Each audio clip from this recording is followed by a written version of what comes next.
58-year-old Benedicta T. is preparing for the worst. On a tight budget, she takes care of the family home and her many relatives with money sent to her by a sister in Hong Kong. Now she's worried the global financial crisis could leave her sister unemployed.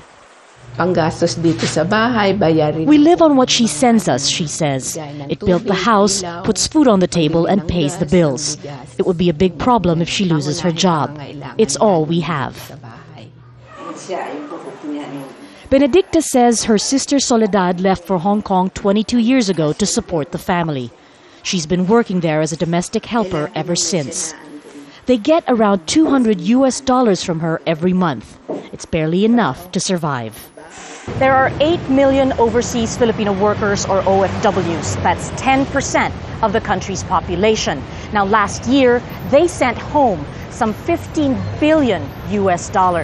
Remittances from the OFWs are what's kept the Philippine economy afloat. For OFWs, returning home, if even for a short visit, is a cause for celebration. Their remittances this year are expected to reach some $18 billion. But there are growing concerns that the global financial crisis will cause problems here in the months ahead. Because their money is already our protection. But next year will be a different story, especially when you renew contracts. And people will not have the same job security as you're having right now. President Arroyo has said the government is working on a contingency plan to make sure the economy doesn't weaken. No details have yet been revealed, but there are those who say the government isn't handling the matter correctly.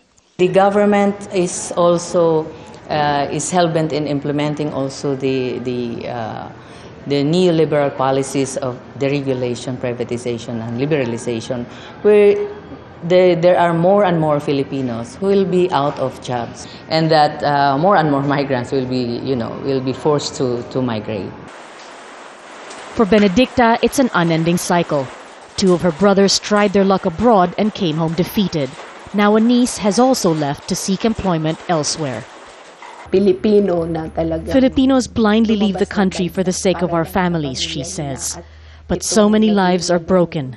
Homes are ripped apart just to put food on the table 3 times a day. Financial crisis or not, for Benedicta and millions of other Filipinos reliant on OFW remittances, they believe it's time the government found a way to keep their relatives home. The hope is, if the focus can shift to searching for long-term solutions to poverty and unemployment, Filipinos might eventually be able to support their own economy from within.